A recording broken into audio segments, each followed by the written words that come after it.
Norway के पास 12 से 15 metre ऊंची लहरों में फंसा एक जहाज, हिंद महासागर में धधकता केमिकल से लदा cargo ship contains over 1 million barrels of crude oil and threatens to cause an environmental and humanitarian disaster. हमारे महासागरों में जब जहाज ऐसे डूबते या टूटते हैं तो सामने आती है जानमाल और पर्यावरण के नुकसान की एक लिस्ट, और ये लिस्ट लगातार लंबी होती जा रही है। The sinking of the MS Estonia and it sank, killing all 33 crew members aboard.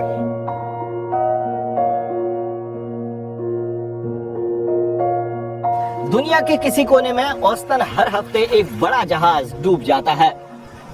सुदूर महासागरों या अंतर्राष्ट्रीय जल क्षेत्र में होने वाले कई हादसे मेन स्ट्रीम मीडिया में कभी रिपोर्ट ही नहीं होते हैं।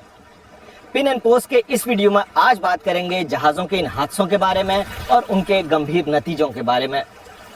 लेकिन उससे पहले जानते हैं शिपिंग इंडस्ट्री के साइज को और इसकी अहमियत को, क्योंकि इससे हमें कई चीजें समझने में मदद मिलेगी। तो चलिए शुरू करते हैं।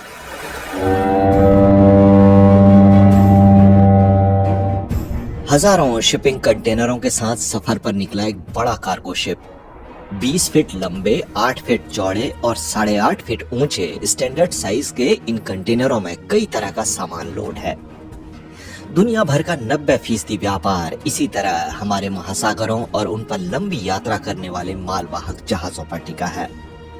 शिपिंग इंडस्ट्री की बदौलत ही गैस, तेल, अनाज, मेडिकल इक्विपमेंट, हल्की भारी मशीनें और रसायन हम तक पहुंचते हैं। ज्यादातर देश ईंधन की सप्लाई के लिए गैस और ऑयल शिपिंग टैंकरों पर ही निर्भर हैं। इन्हीं के जरिए हर साल 61% पेट्रोलियम प्रोडक्ट्स सप्लाई किए जाते हैं। UN conference on trade and development की 2022 की रिपोर्ट के मुताबिक दुनिया भर में समुद्री जहाजों की संख्या करीब 1,03,000 है। इसके अलावा ऐसे भी कई जहाज हैं जो बिना रिकॉर्ड के ऑपरेट किए जाते हैं।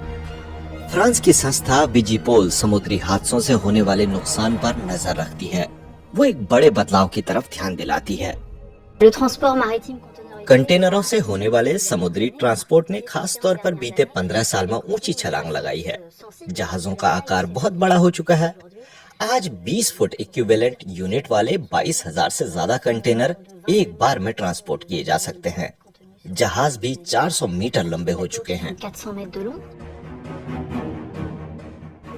सन 2002 तक दुनिया का सबसे बड़ा जहाज अधिकतम 6,500 कंटेनर लोड कर सकता था, लेकिन आज सबसे बड़ा कार्गो शिप एक साथ 24,000 कंटेनर ट्रांसपोर्ट कर सकता है। 20,000 से ज्यादा कंटेनर ले जा सकने वाले तो कई जहाज हैं। अंतर्राष्ट्रीय व्यापार में कंपटीशन के कारण ज्यादातर कंपनियां लगातार खर्च घटाने में लगी रहती हैं। कम खर्चे में ज्यादा मुनाफा पाने और किराया व CO2 उत्सर्जन कम करने के लिए जहाज बड़े बनाए जाने लगे। लेकिन जिस तेजी से जहाजों का आकार बढ़ा, उस तेजी से बाकी सिस्टम और फैसिलिटीज अपडेट नहीं हुई। हमारे पास बहुत ही ज्यादा बड़े जहाज हैं और उन पर कई तरह के प्रोडक्ट्स लोड किए जाते हैं। इनमें ऐसे खतरनाक प्रोडक्ट्स भी होते हैं जो एक दूसरे से रिएक्ट कर सकते हैं या फिर जिनकी आग बुझाने के लिए अलग अलग तकनीकों की जरूरत पड़ती है। कुछ प्रोडक्ट्स की आग पानी से बुझाई जा सकती है, जबकि हाइड्रो रिएक्टिव प्रोडक्ट्स की आग पानी से और ज्यादा भड़कती है। ये गंभीर चुनौतियां हैं। Donc c'est ce qui fait toute la complexité de ces incendies qui se déclarent à bord.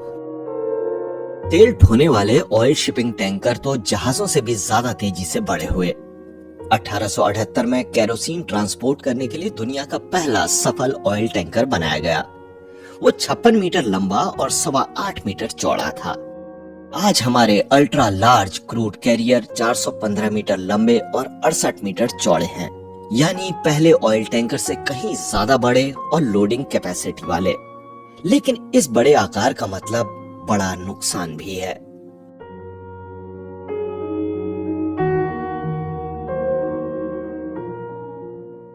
2010 से 2018 के बीच ऑयल टैंकरों के 10 हादसों में ही महासागरों में 91% तेल रिसा। विशेषज्ञों के मुताबिक तेल रिसाव के आधे मामले खुले समंदर में जहाजों की टक्कर के कारण हुए। सिर्फ 1 लीटर तेल 10 लाख लीटर पानी को दूषित कर देता है।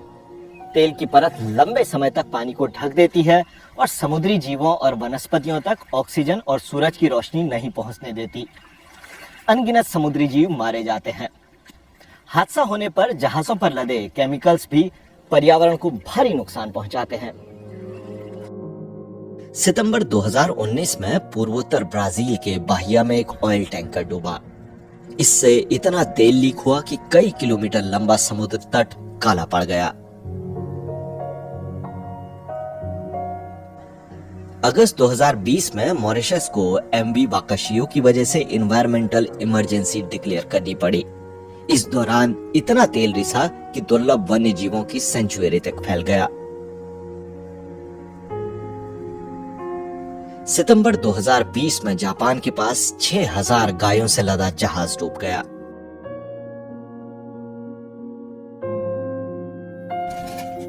श्रीलंका में मई 2021 में जले कार्गो शिप में अमोनियम नाइट्रेट, बेकिंग सोडा और प्लास्टिक पॉलीमर समेत कई टन केमिकल्स लदे थे। इनकी वजह से कई कछुए मारे गए और तट भी कई महीनों तक दूषित रहा।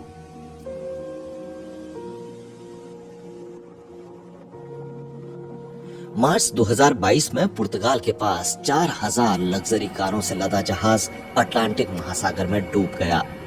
लोड में कई लिथियम बैटरी वाली कारें भी थी। ये वो हादसे हैं जो मीडिया में दिखाई पड़ते हैं।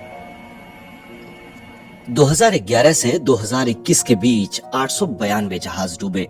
इनमें करीब 357 कार्गो शिप थे। यूएन के एक रफ अनुमान के मुताबिक हमारे महासागरों में करीब 30 लाख जहाजों का मलबा बिखरा हुआ है।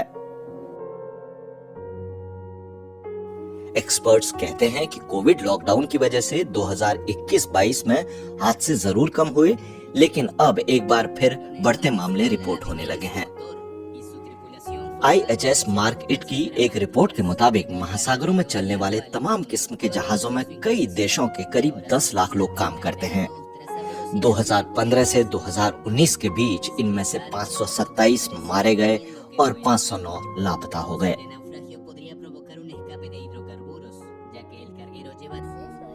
विजिपोल का कहना है कि शिपिंग इंडस्ट्री में बड़े बदलाव किए बिना हालात नहीं सुधरेंगे। हमें कुछ हादसों पर फोकस करने के बजाय पूरी दुनिया के मैरीटाइम ट्रांसपोर्ट पर दोबारा गहन विचार करना होगा। क्या हमें जहाजों के डिजाइन के बारे में फिर से सोचना चाहिए? क्या खास तरह के केमिकल्स को विशेष एरिया में स्टोर करना चाहिए? ऐसे कई सवाल हैं। 175 देश शिपिंग को रेगुलेट करने के लिए बनाई गई यूएन की एजेंसी इंटरनेशनल मैरीटाइम ऑर्गेनाइजेशन के सदस्य हैं। बीते 50 साल में क्रू मेंबरों की सुरक्षा, प्रदूषण, टक्कर और पोर्ट फैसिलिटीज के लिए कई समझौते किए गए हैं। लेकिन जब बात लोकल इंटरेस्ट बनाम ग्लोबल इंटरेस्ट की आती है तो मतभेद सामने आने लगते हैं।